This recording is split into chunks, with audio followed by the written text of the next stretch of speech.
Bismillahirrahmanirrahim. Assalamualaikum warahmatullahi wabarakatuh. Kami dari kelompok 9 akan membahas materi tentang pembinaan anak dan keluarga dalam Islam. Kelompok kami sendiri beranggotakan saya sendiri, Bima Putra, kemudian nanti ada rekan saya, Muhammad Rizky dan Sanjaya Wisnu. Untuk materi yang pertama, yaitu makna dan hakikat keluarga akan dijelaskan oleh saya sendiri. Menurut Nasution, Islam sangat serius terhadap masalah keluarga. Hal tersebut dapat dilihat dari ayat dan hadis yang mengatur hidup keluarga. Hampir sepertiga dari ayat aham tersebut mengandung ketentuan tentang keluarga. Yang kedua, yang selanjutnya, menurut Yafi, ia menyatakan bahwa seperempat bagian dari fikih atau hukum Islam membahas tentang perhatian Islam terhadap keluarga. Ia juga mengemukakan bahwa ada dua landasan pokok dalam pembentukan keluarga, yaitu Manawiyah dan Madaniyah. Yang pertama, Manawiyah merupakan uh, keluarga yang ingin diwujudkan dan dibangun. Sedangkan yang kedua, Madaniyah, merupakan pembentukan keluarga berupa suasana dan ketegangan lahir batin, termasuk kesanggupan memberi nafkah. Selanjutnya ada pendapat dari Amir Syarifuddin tentang makna pernikahan. Pernikahan berasal dari kata nakah yang mempunyai makna idamma atau bergabung, jama'a, wataun atau hubungan kelamin, dan akdun yaitu perjanjian. Sedangkan menurut Departemen Agama Negara Indonesia, pernikahan memiliki makna sebagai akad atau perjanjian yang mengandung maksud memperbolehkan hubungan kelamin dengan menggunakan lafaz nakaha atau zawaja. Kemudian selanjutnya ada tujuan pernikahan.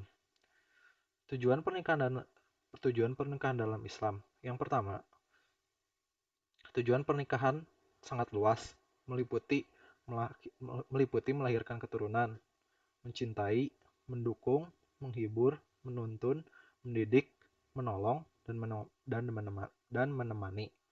Untuk di poin yang pertama ini, pernikahan tidak hanya memenuhi kebutuhan biologis dan keturunan semata, melainkan juga memenuhi kebutuhan rohani manusia, yaitu membentuk keluarga sakinah dengan landasan mawaddah dan rahmah. Untuk yang kedua, keluarga yang fungsinya berjalan dengan baik akan menghasilkan sebuah keluarga atau sebuah masyarakat yang harmonis, toleran, dan sejahtera. Terus slide selanjutnya. Slide selanjutnya akan membahas tentang pembinaan keluarga dan pembinaan keluarga Islami. Dalam Kamus Besar Bahasa Indonesia, pembinaan adalah suatu proses, cara, perbuatan, membina atau pembaharuan, penyempurnaan atau usaha, tindakan, dan kegiatan yang dilakukan secara efisien dan efektif untuk memperoleh hasil yang lebih baik. Sedangkan dalam Islam, pandangan terhadap keluarga yang baik pada pandangan Islam disebut keluarga sakinah. Ciri keluarga ini adalah cinta kasih. Keluarga sakinah memperhatikan prinsip kesetaraan, saling membantu, dan melengkapi pembagian tugas antara suami istri sesuai dengan kesepakatan bersama. Selanjutnya, fungsi dan upaya mewujudkan keluarga sakinah menurut Mufidah. Yang pertama, ada fungsi biologis. Perkawinan dilakukan bertujuan untuk memperoleh keturunan, memelihara kehormatan, serta martabat manusia sebagai makhluk yang berakal dan beradab. Yang kedua, ada fungsi edukatif. Keluarga merupakan madrasatul ula, yaitu tempat pendidikan yang paling dasar bagi semua anggota keluarganya. Orang tua memiliki peran yang menentukan kualitas pendidikan anak-anaknya. Kemudian, yang ketiga, ada fungsi religius. Keluarga merupakan tempat penanaman nilai moral agama melalui pemahaman dan penyadaran dalam praktik kehidupan sehari-hari.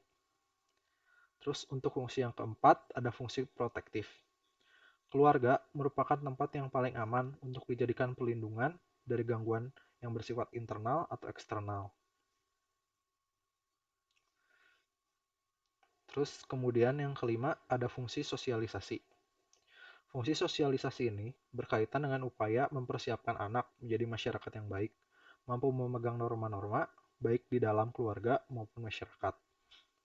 Dan fungsi yang terakhir yaitu fungsi rekreatif. Keluarga merupakan tempat tempat yang dapat memberikan kesejukan dan melepas lelah dari seluruh aktivitas, saling menghargai, menghormati, dan menghibur anggota keluarga sehingga tercipta hubungan yang harmonis, damai, dan kasih sayang. Berdasarkan keenam fungsi keluarga tersebut yang tadi sudah saya jelaskan, eh, keenamnya mempunyai fungsi vital yang dalam pembentukan karakter individu bagi setiap orang dalam keluarga. Oleh karena itu, eh, keseluruhan fungsi tersebut harus terus berjalan agar terwujudnya keluarga yang sakinah. Terus slide selanjutnya mewujudkan keluarga sakinah. Yang pertama, persiapan. Setiap pasangan yang akan menikah akan membekali diri dengan pemahaman ilmu agama. Rasulullah SAW memberikan tuntunan bagi yang akan menikah. Rasulullah SAW bersabda, nikah itu wanita itu dinikahi atas dasar 4 perkara, yakni hartanya, kecantikannya, keturunannya, dan agamanya. Utamakanlah karena agamanya, niscaya kamu akan selamat. Hadis riwayat Bukhari Muslim. Tujuan utama dari memilih pasangan yang sesuai kriteria dalam Islam adalah untuk mewujudkan keluarga yang sakinah, mawadah, dan rahmah.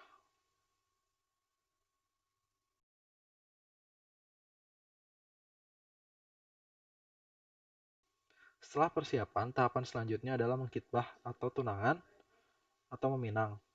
Ketika akan meminang, harus dipastikan bahwa calon istrinya tersebut bukanlah mahramnya, yaitu bukan diharamkan karena keturunan, bukan diharamkan karena saudara sepersusuan, dan bukan diharamkan karena pernikahan. Kemudian ada juga perempuan yang haram dinikahi atau dipinang sementara waktu. Yang pertama, perempuan yang masih menikah, masih atau dalam keadaan menikah.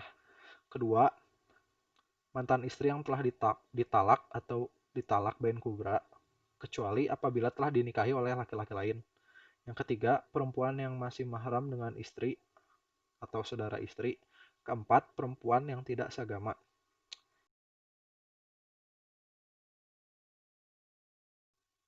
Tahapan selanjutnya setelah mengkhitbah adalah melangsungkan pernikahan. Islam telah mengatur syarat-syarat pernikahan agar dinyatakan syah. Yang pertama, ada pasangannya. Yang kedua, ada wali. Yang ketiga, ada dua saksi yang adil. Yang keempat, ijab kabul dan mahar. Ya, setelah pernikahan, tahapan selanjutnya adalah mewujudkan keluarga sakinah dengan adanya pembinaan. Proses pembinaan ini adalah pondasi utama yang harus dimiliki sebuah keluarga sehingga dapat dikatakan sebagai keluarga yang bahagia atau sakinah menurut Tohari. Yang pertama, memiliki keinginan menguasai dan mengamalkan ilmu-ilmu agama dalam kehidupan sehari-hari. Yang kedua, bersikap saling menghormati setiap anggota keluarga dan beretika sopan santun. Yang ketiga, berusaha memperoleh rezeki yang halal dan memenuhi kebutuhan anggota keluarga. Dan yang terakhir, membelanjakan harta secara efektif dan efisien. Untuk slide selanjutnya akan dijelaskan oleh rekan saya, Sanjaya.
Bismillahirrahmanirrahim.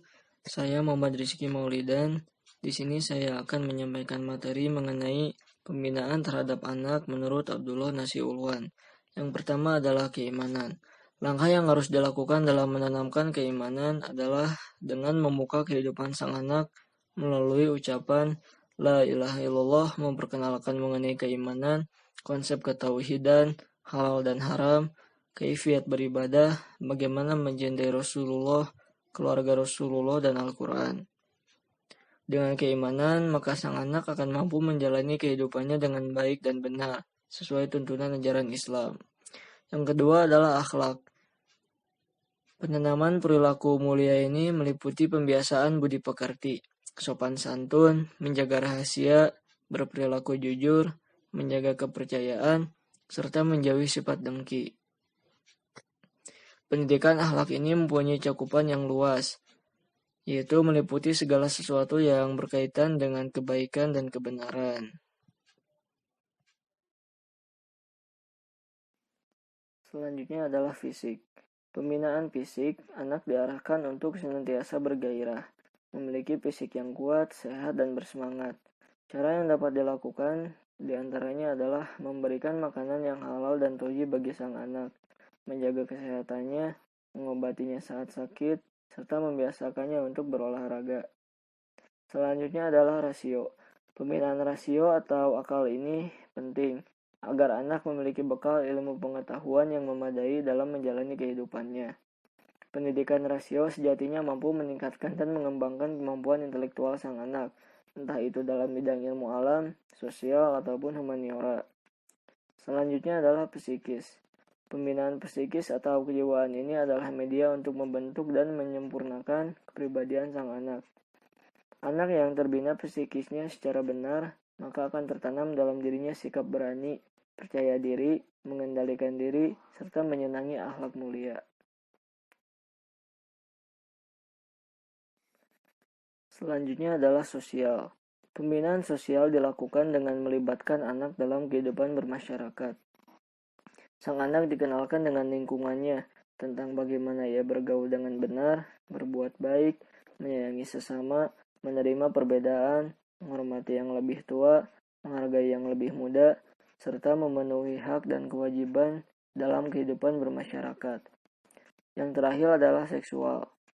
Pembinaan seksual dimaksudkan supaya tertanam dalam diri anak mengenai pengenalan, penghayatan, dan kesadaran akan masalah-masalah seksual, syahwat, serta pernikahan. Tujuan utamanya adalah sang anak mampu mengendalikan dorongan dirinya, serta mengenal perkara-perkara yang halal dan haram dalam hubungannya dengan lawan jenis.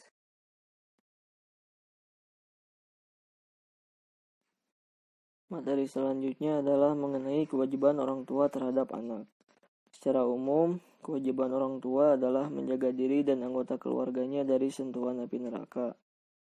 Namun di samping hal tersebut, orang tua juga secara khusus mempunyai kewajiban-kewajiban terhadap anaknya. Yang pertama adalah menjaga keselamatan anak, sejak di dalam kandungan maupun setelah anak tersebut dilahirkan. Yang kedua adalah memberikan nama yang terbaik untuk sang anak, dan selalu mendoakan kebaikannya. Yang ketiga adalah mencukupi kebutuhan anak akan hal-hal yang sifatnya materi, sesuai dengan kadar kemampuannya. Termasuk ke dalam hal ini adalah sandang, pangan, papan, ataupun kebutuhan materi lainnya. Yang keempat adalah mendidik anaknya dengan baik, entah itu melalui proses pendidikan di rumah, ataupun melalui lembaga pendidikan di luar rumah. Pendidikan ini meliputi penanaman ilmu pengetahuan, keterampilan, psikis, fisik, maupun sikap kepada sang anak. Yang terakhir adalah menikahkan anak tersebut setelah memiliki umur yang cukup atau dewasa.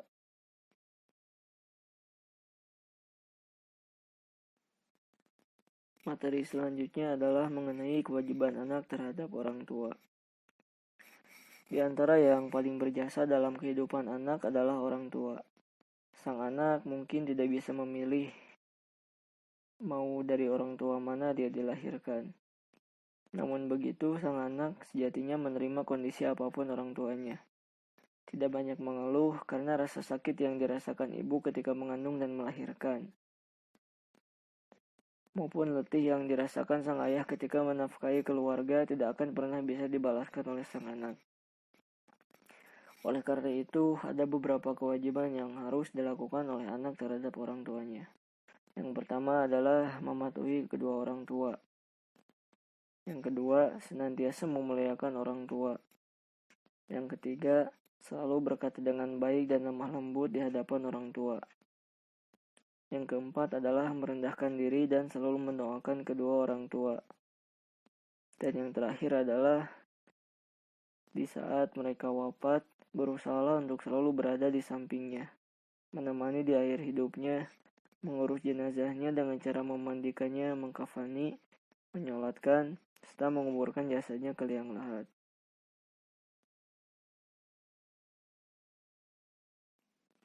Sekian materi yang dapat kami sampaikan dalam kesempatan kali ini. Semoga ilmu-ilmu yang telah kami bagikan dapat bermanfaat baik di dunia maupun di akhirat. Terima kasih atas segala perhatiannya. Mohon maaf atas segala kekurangan.